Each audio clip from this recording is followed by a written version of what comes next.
না সোনার মতো, সোনার আভরণ দ্বারা গঠিত। হে মাগো দিব্য ছবি সুন্দরায়। দিব্য ছবি মানে কি? দিব্য মানে কি না, ভগবানকে দর্শন করতে গেলে দিব্য চক্ষু ছাড়া ভগবানকে দর্শন করা যায় না। তাই তো মা, এই মায়ার চক্ষু দিয়ে, এই সাধারণ নয়ন দিয়ে আমরা কেউ ভগবানকে দেখতে পাই না। ভগবানকে দেখতে গেলে দিব্য নয়নের প্রয়োজন হয়, ভগবানকে সাধারণ নয়নে দেখা যায় না। তাই বললেন আনন্দ লীলাময় বিগ্রহায় হে মা দিব্য ছবি সুন্দরায়। তারপরে কি মা? তস্মৈ মহাপ্রেম রসপ্রদায়। তস্মৈ মহাপ্রেম রস মানে ভগবান হলেন প্রেমময়, আনন্দময়, গুণময়, তাই না? আবার লীলাময়।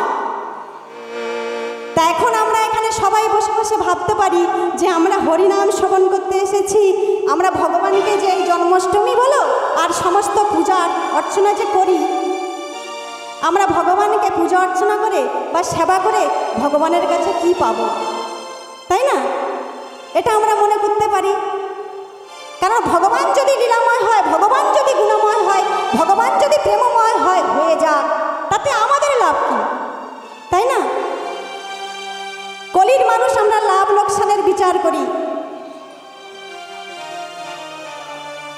তা বললেন ভগবানকে পূজা অর্চনা করলে ভগবান আমাদেরকে কি দেবে না, ভগবান দেবে কি মা? তিনি আমাদেরকে কি দিয়েছেন না, গোলকের সেই বাঞ্ছিত ধন, প্রেম ধন। হরের নামইব, হরের নামইব, হরের নামইব কেবলম কলৌ নাস্তব্য, কলৌ নাস্তব্য, কলৌ নাস্তব্য গতির অন্যথা।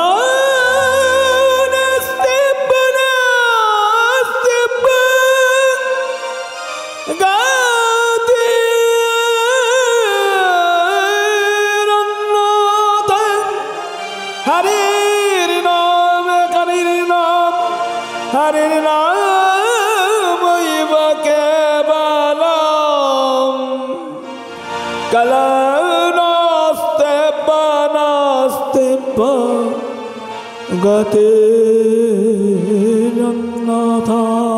তাই আমার গৌর হরি আনলেন কি না, গোলকের যে প্রেম ধন, যে ধন স্বয়ং ভগবান ব্রহ্মা বিষ্ণু মহেশ্বর যুগ যুগ তপস্যা করে যে ধনের সন্ধান পায়নি, মা লক্ষ্মী নারায়ণকে তপস্যা করেও যে ধনের সন্ধান পায়নি, সেই গোলকের বাঞ্ছিত ধন অকাতরে সমস্ত কলির জীবের দ্বারে দ্বারে বিতরণ করলেন। কোনো জাতপাতের বিচার করেনি, কোনো বর্ণের ভেদাভেদ করেননি। কারণ তিনি বলেছেন যে ব্রাহ্মণ হয়ে চণ্ডাল হয় যদি কৃষ্ণ ত্যাজে, আর মুচি হয়ে শুচি হয় যদি কৃষ্ণ ভজে।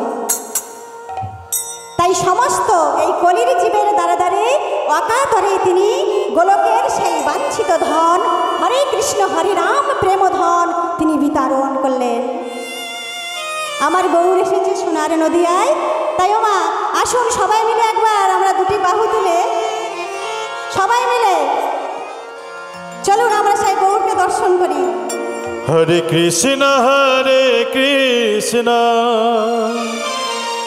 সবাই একটু উলুধ্বনি করবেন, একটু শঙ্খধ্বনি করবেন সবাই।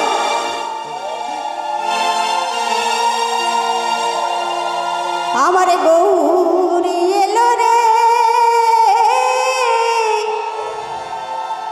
সোনার নদিয়া,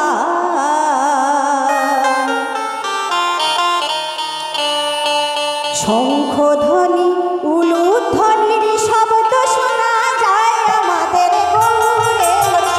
আমাদের গৌর এলো রে সোনার নদিয়ায়, শঙ্খধ্বনি উলুধ্বনি শব্দ শোনা যায় আমাদের গৌর এলো রে। গৌর এলো রে সোনার নদিয়ায়, শঙ্খধ্বনি উলুধ্বনি শব্দ শোনা যায় আমাদের গৌর এলো রে। গৌর এলো রে সোনার নদিয়ায়, শঙ্খধ্বনি উলুধ্বনি আমাদের গৌর এলো রে সোনার নদিয়ায় শঙ্খধ্বনি উলুধ্বনি শব্দ শোনা যায় আমাদের গৌর এলো রে গৌর এলো রে সোনার নদিয়ায় উলুধ্বনি শঙ্খধ্বনি শব্দ শোনা যায় আমাদের গৌর এলো রে শান্তিপূর্ণ হাবুডুবু নদী ভেসে যায় আমার শান্তিপূর্ণ হাবুডুবু নদী ভেসে যায় গৌর এলো রে সোনার নদিয়ায় উলুধ্বনি শঙ্খধ্বনি শব্দ শোনা যায় আমাদের গৌর এলো রে আমাদের গৌর এলো রে সোনার নদিয়ায় শঙ্খধ্বনি উলুধ্বনি শব্দ শোনা যায় আমাদের গৌর এলো রে এই যে মায়েরা সবাই চুপচাপ বসে আছেন কেন? এরপরে তো রাস হবে, নেচে পুরো কোমর ব্যথা হয়ে যাবে, তাই এখন একটুখানি হোক। সবাই মিলে দুটি বাহু তুলে সবাই দেখি আমাদের গৌর এলো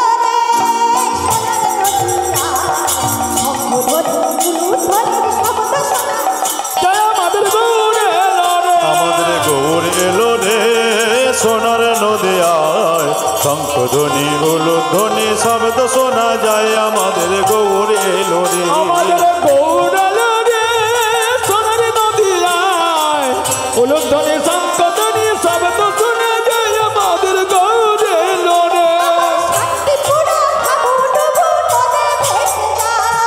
শান্তিপূর্ণ হাবুডুবু নদী ভেসে যায় শান্তিপূর্ণ হাবুডুবু নদী ভেসে যায় আমার শান্তিপূর্ণ হাবুডুবু নদী ভেসে যায় তারপরে কি মা আবার কলসে কলস ভরি আবার কলসে কলস ভরি কলসে কলসে নালে কভু না ফুরায় আমার গৌর এলো রে আমার গৌর এলো রে সোনার নদিয়ায় উলুধ্বনি শঙ্খধ্বনি শব্দ শোনা যায় আমাদের গৌর এলো রে আমাদের গৌর এলো রে সোনার নদিয়ায় উলুধ্বনি শঙ্খধ্বনি শব্দ শোনা যায় আমার গৌর এলো রে এলো রে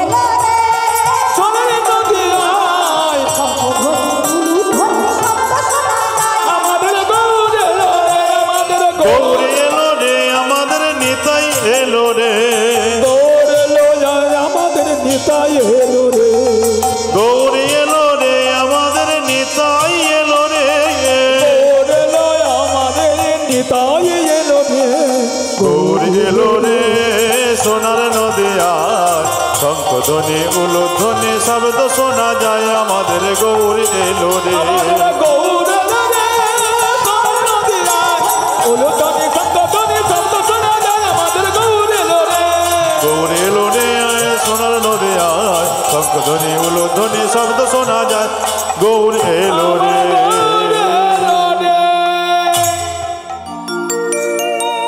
গৌর তো এসেছে মা সোনার নদিয়ায়, তা গৌর হরিকে দর্শন করে এক নাগরী আর এক নাগরীর দিকে তাকিয়ে বলছে জানিস নাগরী ওরে নাগরী রে আমি যখন ওই গৌর রূপে নয়ন দিলাম নাগরী রে আমি গৌর রূপে নয়ন দিলাম যখনই আমি গৌর রূপে নয়ন দিলাম তখনই আমার অবস্থা কেমন হলো জানি আমি গৌরাঙ্গ চাঁদের হৃদয়ে ধরিয়া বিরলে বসিয়া আর গৌরাঙ্গ চাঁদের হৃদয়ে বসাইতাম বিরলে বনতা গৌরাঙ্গ চাঁদের হৃদয়ে ধরিয়া বিরলে বসিয়া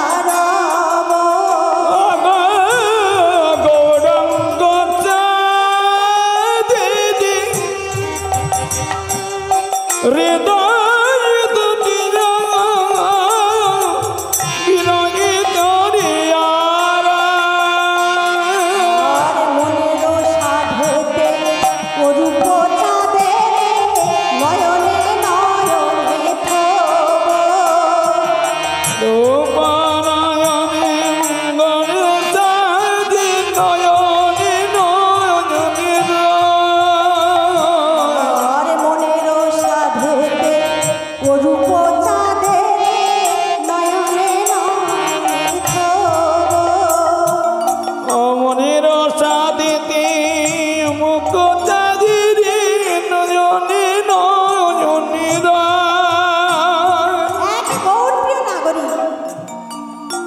অপার গৌর প্রিয় নাগরিকে ডেকে বলছে, জানিস নাগরিক, আমি যখন সুরধ্বনি যমুনার তীরে আমার গৌরাঙ্গ সুন্দরকে দর্শন করলাম,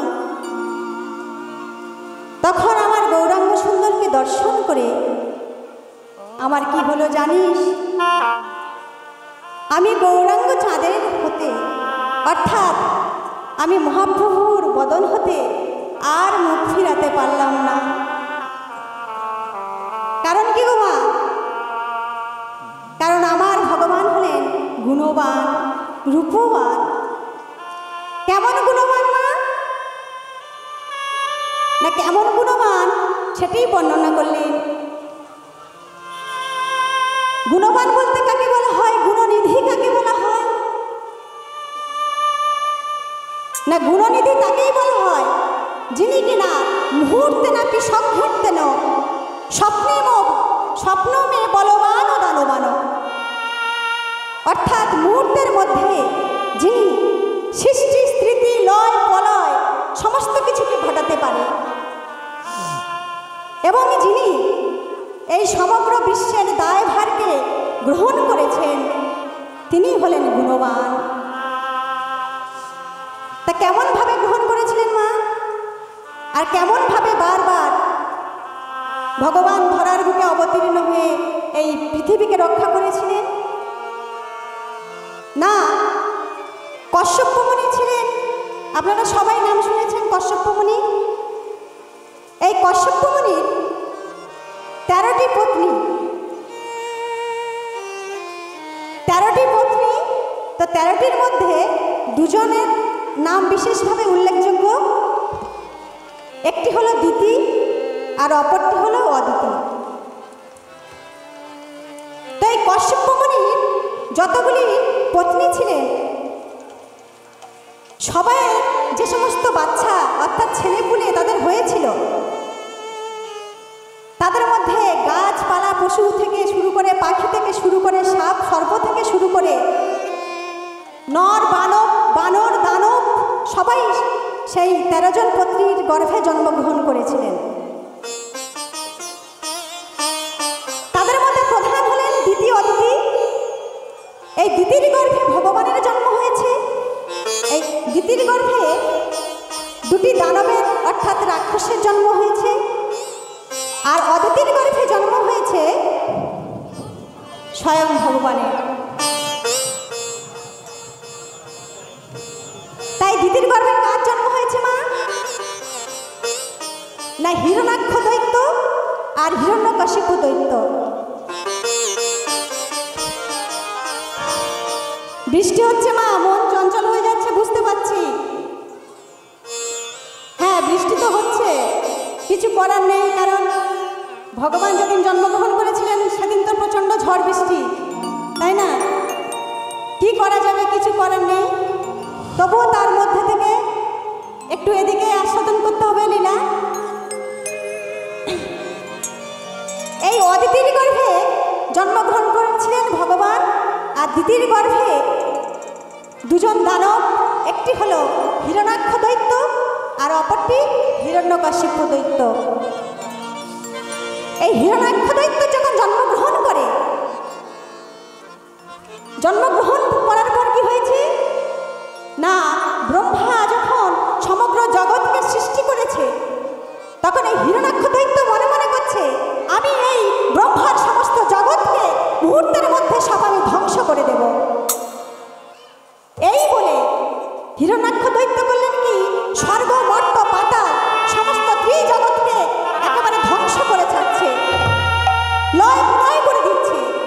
যখন লয় প্রলয় করে দিচ্ছে, এই স্বর্গ মর্ত পাতাল সমস্ত জায়গায় তছনছ করে দিতে দিতে চলে গেলেন কোথায় না পাতালে।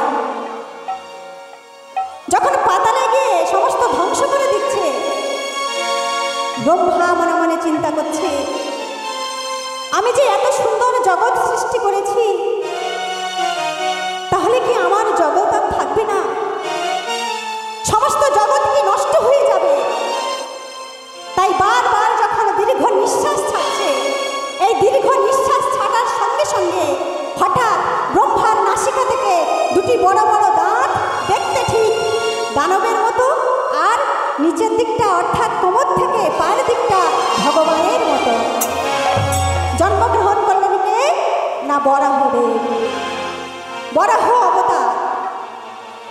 এই বরাহদেব রূপে জন্মগ্রহণ করে তিনি করলেন কি?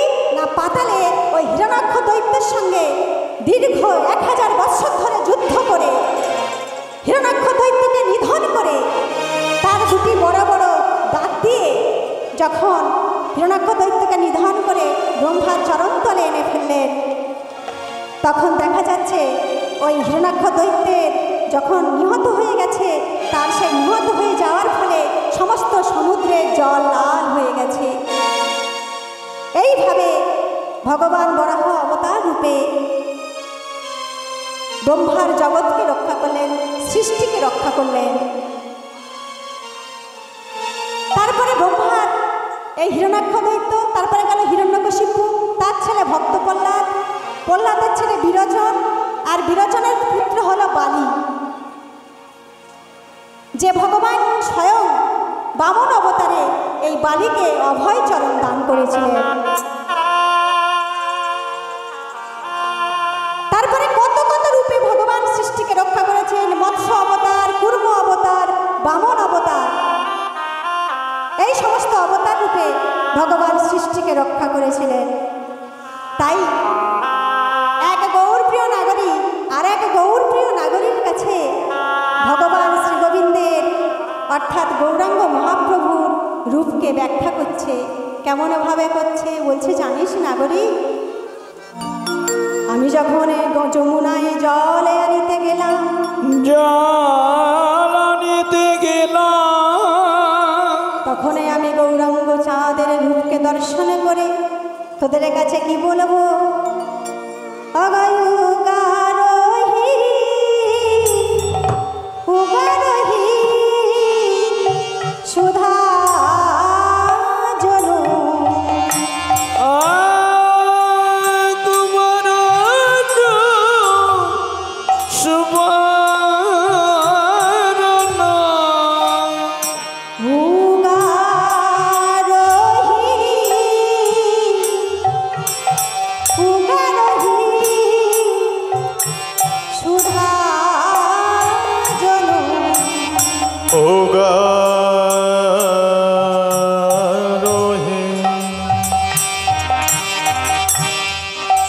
আমার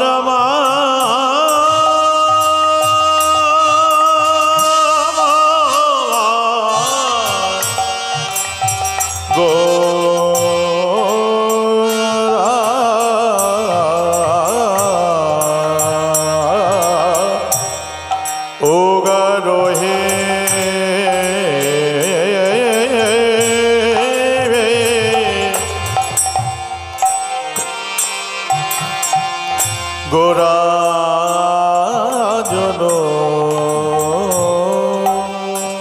আমারে গোরা মুখের হাসি হাসি রে,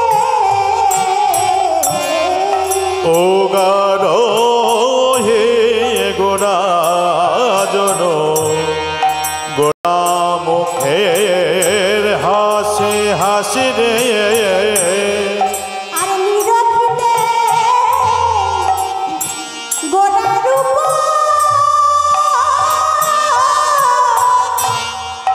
আমার হিয়ায় রইল বসি বসি রে।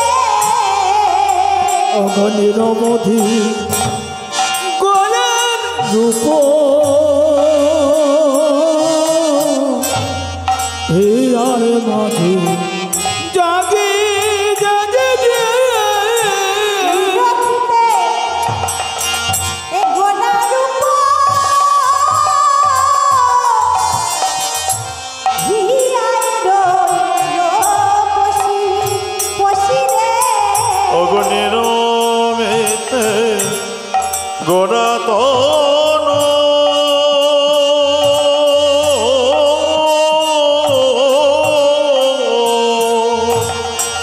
হে আয় পশিল পশিল রে, বলে হেসে হেসে কথা কয়, হেসে হেসে কথা কয়, হেসে হেসে কথা কয়, বলে হেসে হেসে আমার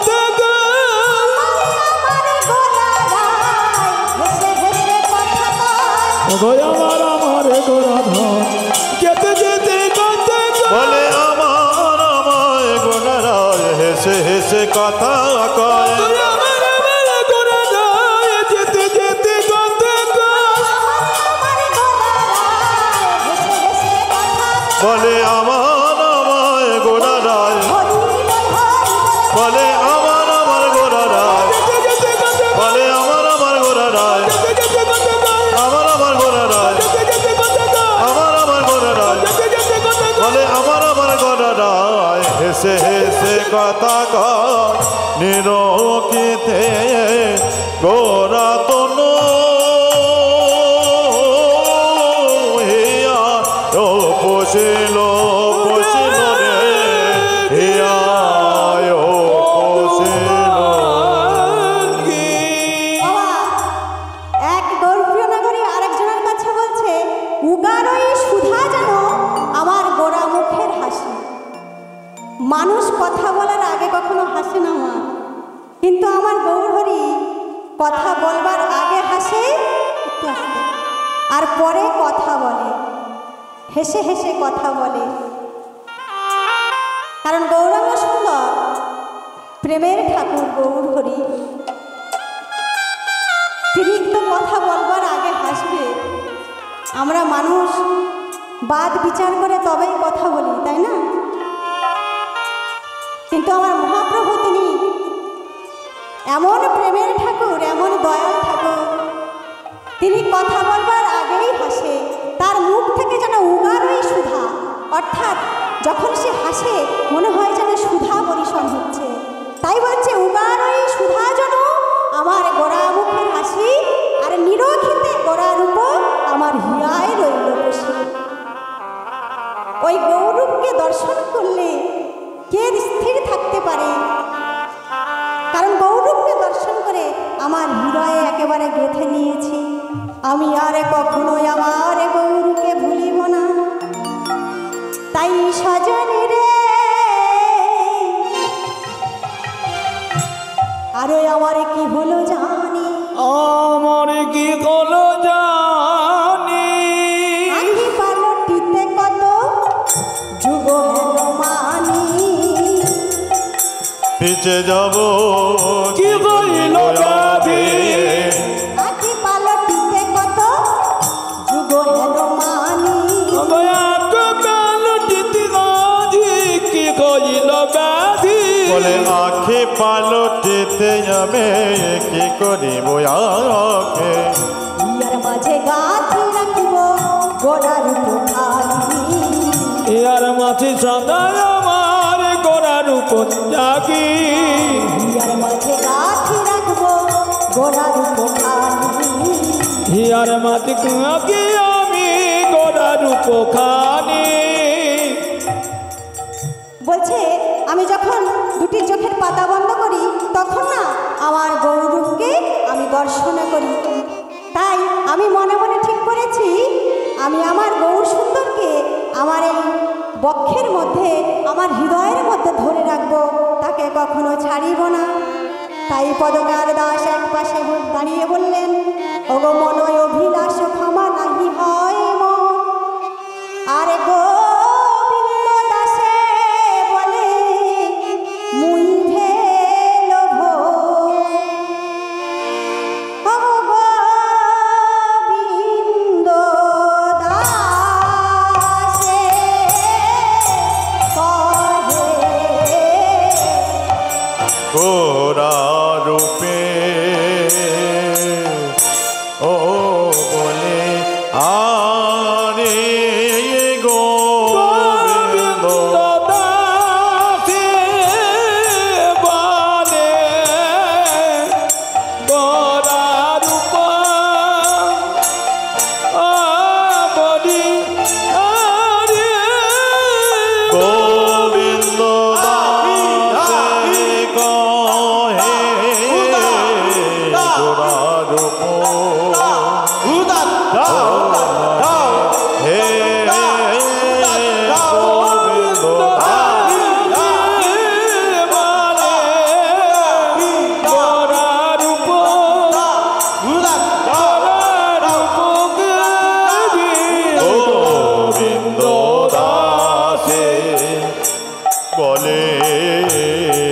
গোরারূপ ও হেরি হে গোবিন্দ দাসে কহে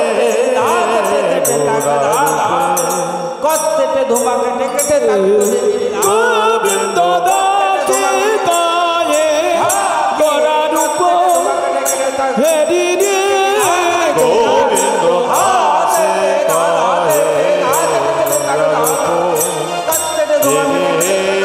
গোবিন্দ দাসে বলে গোরারূপ হেরি রে গোবিন্দ দাসে কহে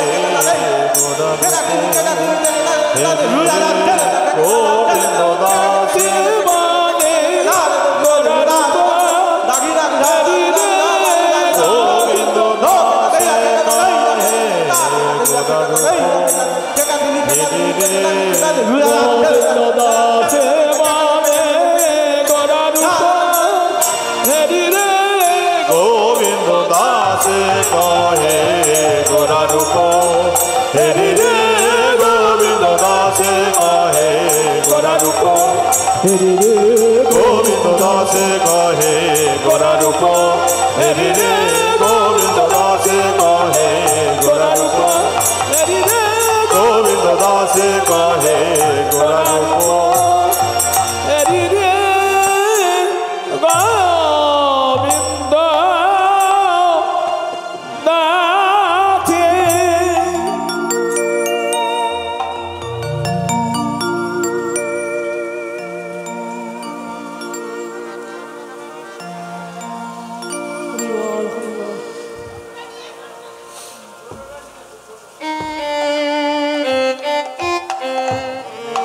এতক্ষণ ছিলাম মা আমরা কোথায় না নবদ্বীপ লীলা আস্বাদন করছিলাম। এবারে আমরা কোথায় যাব না সেই মধুরাদপি মধুর শ্রী বৃন্দাবনে, যে বৃন্দাবনে আজকের দিনে ভগবান শ্রীকৃষ্ণ জন্মগ্রহণ করেছিলেন। আজ আমরা যাব সেই মধুরাদপি মধুর শ্রী বৃন্দাবনে। ও মা, মায়েরা, ভজন না করলে মনটা কেমন হয় না একটু? হ্যাঁ, হয় না তো? হচ্ছে না তো? ভজন গাইবে এরপরে। হ্যাঁ, এখন না হয় একটু গল্প শুনলেন, তাই না? একবারে নাচাবার জন্য আছে একজন। যাই হোক, আসুন আমরা একটু নবদ্বীপে যাই, বৃন্দাবনে যাই সবাই মিলে। সবাই মিলে তা বৃন্দাবনে যেতে গেলে কি বলতে হয় মা? হ্যাঁ, রাধে রাধে। তাই সবাই মিলে দুটি বাহু তুলে চলুন, একবার সেই বৃন্দাবনে যাই রাধে রাধে বলে। দেখি এদিকে কই। ও রাধে ও না করি চলো না হেরিতে মোহনে আসেন পিয়ারে। সবাই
মধুর মধুর ওই মুরলি বাজছে মধুর মধুর নূপুর বাজিছে মধুর মধুর ওই মুরলি বাজছে বাজছে যমুনা কিনারে ও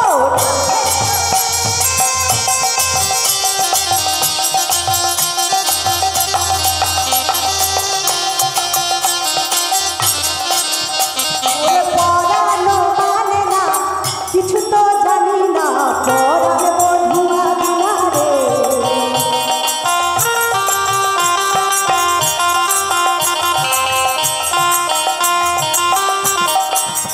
মোরে পরানো মানে না কিছু তো জানি না পরার বধুয়া কিনারে ও রাধে ও নাগরী চলো না হরিতে মোহরে আশার কিনারে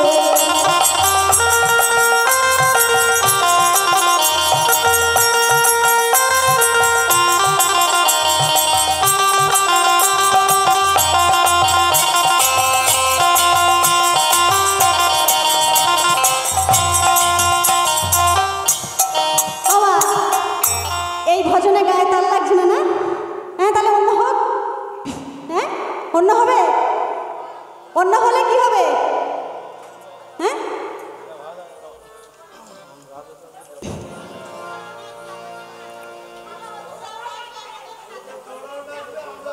ও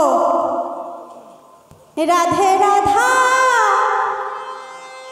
রাধে রাধা রাধা বলো রে মন যদি যাবি মধুর বৃন্দাবন সবাই রাধে রাধা রাধা বলো ওরে মো যাবি যদি বৃন্দাবন রাধে রাধা রাধে রাধা রাধা বলো রে মন যদি যাবি মধুর বৃন্দাবন রাধে রাধে রাধে বলো রে মন যদি যাবি মধুর বৃন্দাবন রাধে রাধে রাধা বলো ওরে মো যাবি যদি বৃন্দাবন রাধে রাধে রাধে বলো রে মন যদি যাবি মধুর বৃন্দাবন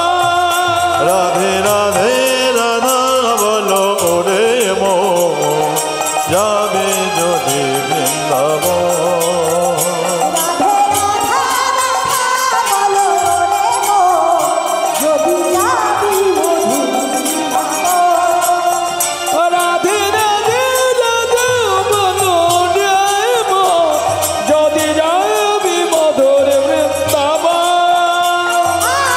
রাধা নামে দুই অক্ষরে না জানি কত সুধা যে ধরে রাধা নামে তুই অঙ্গদি না জানি কত সুবাদি জারি রাধা নামে দুই অক্ষরে না জানি কত সুধা যে ধরে রাধা নামে দুই অক্ষরে না জানে কে শোনায়াছে একা গাইবো একা নাচবো হবে না কি হলো সবাই যে বললে নাচবে হ্যাঁ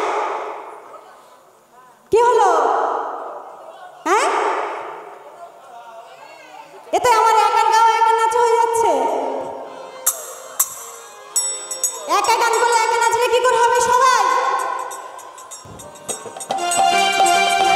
ওই যে পিছনে ওই দিদি রাধা নামে দুই অক্ষরে না জানি কত সুধা যে ধরে রাধা নামে দুই অক্ষরি না জানি কত কে সুদা জারে রাধে রাধা রাধা বলো রে মন যদি যাবি মধুর বৃন্দাবন রাধে রাধা রাধা বলো ওরে মো যদি যাবে মধুর বৃন্দাবন রাধে রাধে রাধে রাধে বলো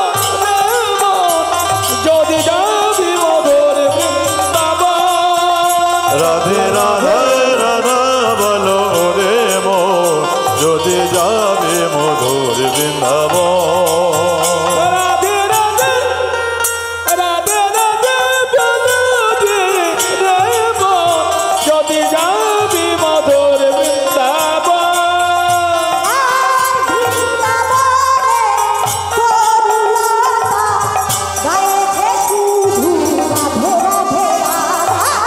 বৃন্দাবনে তরুলতা গাইছে শুধু রাধা রাধা। আর বৃন্দাবনে তরুলতা গায় যে শুধু রাধা রাধা। বৃন্দাবনের তরুলতা গাইছে শুধু রাধা রাধা।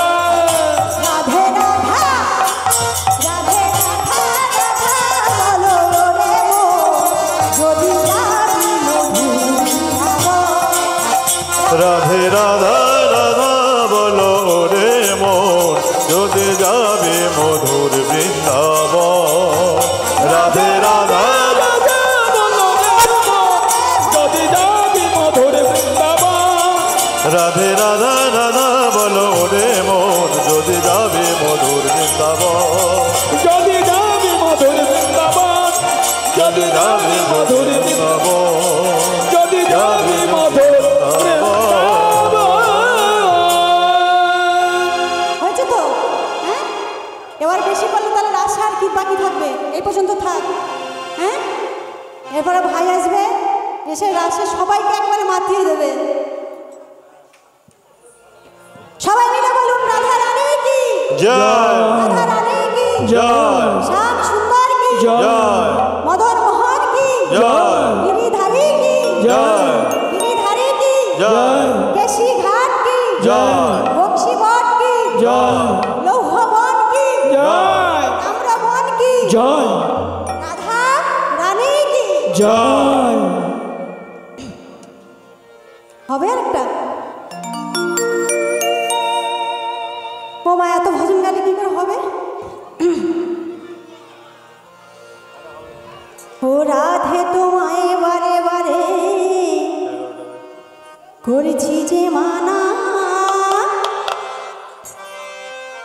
ওই যমুনাতে জল নিতে একলা যেও না। ও ও রাধে ও রাধে, ও রাধে, ও রাধে ও রাধে ও রাধে, ও রাধে। রাধে তোমার করেছি যে মানা, করেছি যে মানা, ওই যমুনাতে জল নিতে একলা যেও না। ও রাধে, ও রাধে, ও রাধে ও রাধে রাধে ও রাধে, ও রাধে, ও রাধে, ও রাধে।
এর পরে হবে আবার, এখন মা বসো, আবার পরে হবে।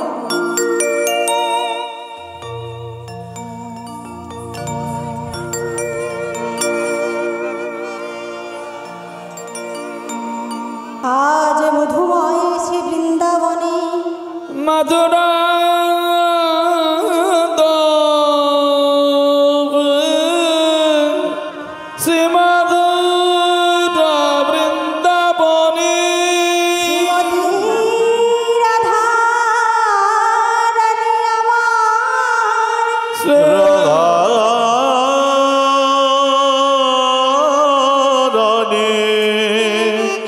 রানে সাজের বেলায় যমুনা হতে জলে যমুনা জলন্তে গিয়ে যমুনার ঘাটে শ্রী গোবিন্দের মাধুর্যমণ্ডিত রূপ রাশিকে দর্শন করে শ্রী গোবিন্দ সেই মাধুর্য রূপ মাধুরী দর্শন করে ঘুরে ফিরে যখন রাই মন্দিরে বসে আছে, শ্রীমতী রাধারানী যমুনা হতে জল নিয়ে গৃহে ফিরে এসে দেখছে সমস্ত সখীবৃন্দ রায় মন্দিরে বসে আছে। রাধারানী আমার নিরজনে বসে বসে কাঁদেছে। হরি বল হরি বল। ফকিরা বলছে, ও রাধি, তুই যে যমুনায় জল আনতে গেলি, তা এখন এমন করে বসে বসে কাঁদছিস কেন? রাধে গো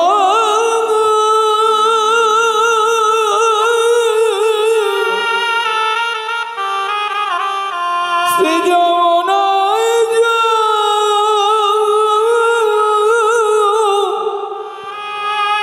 জল আনতে গিয়ে গো রাধে গো তুই অমন করে বসে বসে কাঁদছিস কেন? বল রাধারানী আমার কেমন করে কাঁদছে মা, কিবা যমুনা যাইয়া শ্যামের দেখিয়া ঘরে আইলা বিনোদিনী। হরে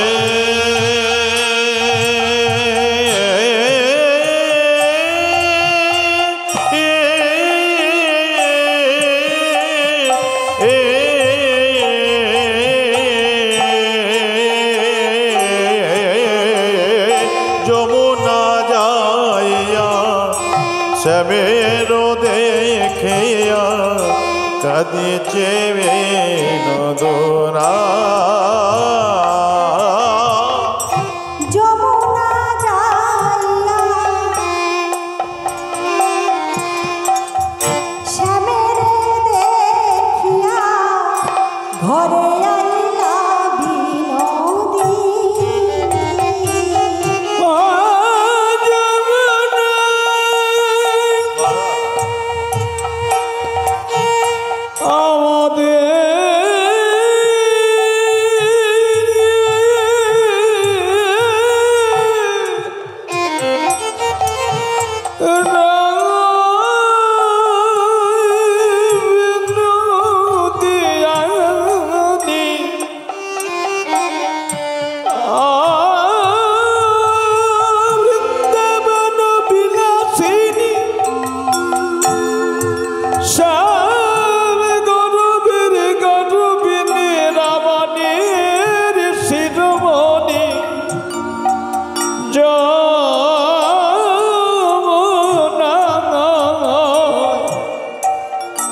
যমুনায় যা অন্তে গিয়া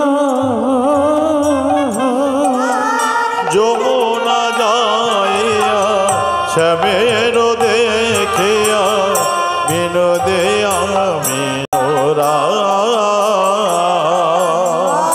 বিরলে বসিয়া কান্দিয়া কান্দিয়া ভাবে সে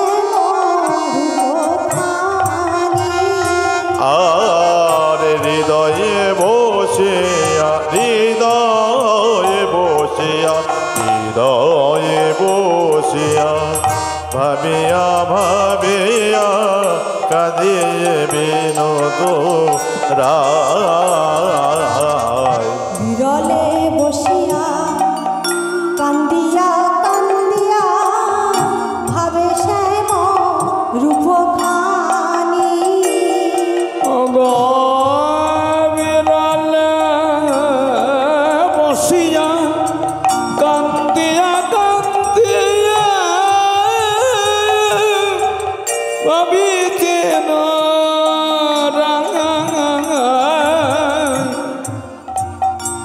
বলে শ্যাম রূপ রায় ভাবে মনে অগতের উপদায় মানুনে শ্যাম রূপ রায় ভাবে মনে শ্যাম রূপ তোর ভালো বলে যমুনাতে গিয়ে রায় শ্যাম রূপ রায় ভাবে মনে অব যমুনা গিয়ে শ্যামের ভাবে বসে যমুনাতে গিয়ে রায় শ্যাম রূপ রায় ভাবে মনে ও যমুনায় গিয়ে রায় বলে যমুনায় গিয়ে রায় ভাবে রোবে বসে বলে যমুনায় গিয়ে রায় ভাবে রোবে বসে শ্যামের রূপে তোর ভালো লাগে রাধারানী আমার যমুনাতে গিয়ে শ্যামের রূপ দর্শন করে বলেছে সখীরে আমি যমুনায় গিয়ে যে রূপ দর্শন করেছি সেই রূপের কথা তোদের কাছে আর কি বলিব ওরে সজনে আর কি বলিব রাধারানী বলছে জানিস সখী যার রূপের এক কোণে ডুবাইছে ত্রিভুবন নরনারী করে আকর্ষণ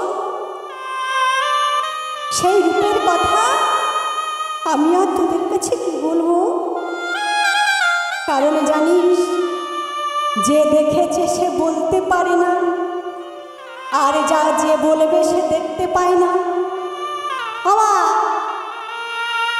রাধারানী বলছে যে দেখেছে সে বলতে পারে না আর যে বলবে সে দেখতে পায় না দেখে কি গো আমরা তো চোখ দিয়ে দেখি তাই না আর বলি কি দিয়ে না বদন দিয়ে অর্থাৎ মুখ দিয়ে কিন্তু এখানে একটু অন্যরকম বলছে যে দেখেছে সে বলতে পারে না দেখেছে কে না দেখেছে নয়ন অর্থাৎ চোখ চোখ কখনো বলতে পারে না আর বলবে হচ্ছে কে না বদন অর্থাৎ মুখ কিন্তু মুখ তো দেখতে পায় না তাই রাধারানী বলছে সখীরে সে যে একের দেখার অন্যের বলা রাধারানী বড় আক্ষেপ করে বলছে জানিস সখী যুগায়িতাং নিমিষেন চক্ষুষা প্রবিশয়িতাং শূন্যহিতাং জগৎ সর্ব শ্রী গোবিন্দ বিরহে নমঃ রাধারানী বলছে সখীরে যুগায়িতাং নিমিষেন চক্ষুষা প্রবিশয়িতাং জানিস আমি আমার পরাণবধূকে দর্শন করেছি ঠিক কিন্তু যখনই আমি আমার দুটি নয়ন মুদ্রিত করি, নয়ন মুদ্রিত করে তখন জানিস সখী, আমার মনে হয় 12 বৎসর সমানে এক যুগ আমি আমার গোবিন্দকে দর্শন করিনি। গোবিন্দকে দর্শন করি না। কারণ জানিস, বিধাতা আমার এমন দুটি নয়ন দিয়েছে, সেই নয়ন দিয়ে আমি যে সদা সর্বদাই আমার পরাণ বধূকে দর্শন করিতে পারি না। কারণ এই পলকযুক্ত নেত্র, এ তো পলক পড়বে। তাই রাধারানী বলছে, সখী বিধাতা আমার নয়ন গড়েছে ঠিক, কিন্তু কেন এমন পলকযুক্ত নেত্র দিল? কেন আমায় পলকহীন নেত্র দিল না? তাহলে যে আমি সদা সর্বদাই আমার গোবিন্দকে দর্শন করতে পারতাম। আমার এমন কৃষ্ণ প্রেম না থাকলে, কৃষ্ণ ভক্তি না থাকলে কি ভগবানকে দর্শন করা যায়? হ্যাঁ, আমরা কলিযুগে জন্মগ্রহণ করেছি, মানুষ বলি যে রাধা গোবিন্দের লীলা, তারাও প্রেম করেছিল 1600 গোপিনী। তা আমরা কলির মানুষ করলে দোষ কি, তাই না? রাধারানী কি শুধু কৃষ্ণের প্রেমিক ছিল, প্রেমিকা ছিল? প্রেমিকা ছিল না, রাধারানী ছিলেন একজন বড় ভক্ত। এত বড় ভক্ত আর পাওয়া যায় না।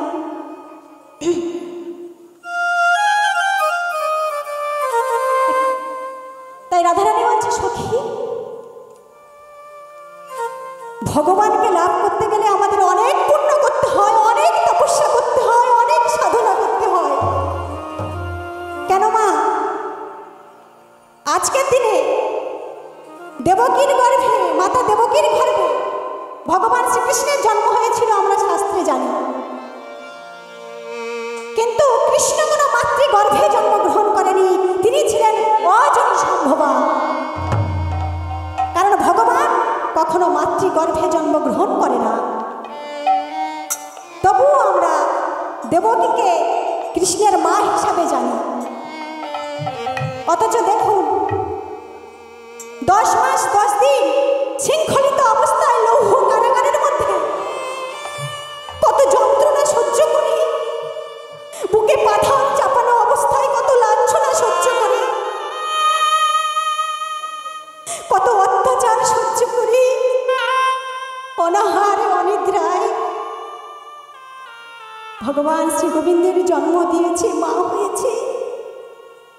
কিন্তু মা ডাক শুনতে পারেনি। কেন মা? বললেন পুণ্যে পুত্র, পুণ্য করলে তবে পুত্র লাভ করা সম্ভব। সে কি পুত্র মা? ভগবানের মা হওয়া কি মুখের কথা, তাই না? ভগবানের মা হওয়া মুখের কথা নয়। তাই মাতা দৈবকী, ভগবান বলেছেন যেমন কর্ম তেমন ফল, অর্থাৎ যে যেমন কর্ম করবে সে তেমন ফল পাবে। কর্মণাং গ্রহণাং গতি, কর্ম অনুযায়ী ফল। তাহলে মা কেন হতে পারেনি? মা হতে পারেনি তার কারণ, যখন ত্রেতা যুগে রাম অবতারে মাতা কইকেয়ী 14 বৎসরের জন্য বিনা কারণে রামচন্দ্রকে বনবাসে দিয়েছিলেন, সেদিন পুত্র শোকের পিতা দশরথ মৃত্যুবরণ করেছে। মাতা কৌশল্যা 14 বছর কেঁদে কেঁদে চোখের জল শুকনো হয়ে গেছে। সেদিন ভগবান শ্রী গোবিন্দ বলেছিলেন, রামচন্দ্র সে সময় বলেছিলেন যে মা, তুমি তো এক জন্ম কাঁদিয়েছ আমার মাকে, কিন্তু তোমার 3 জন্ম কাঁদতে হবে। তাই 3 জন্মের 1 জন্ম দাপর যুগ, যেখানে মা দেবকী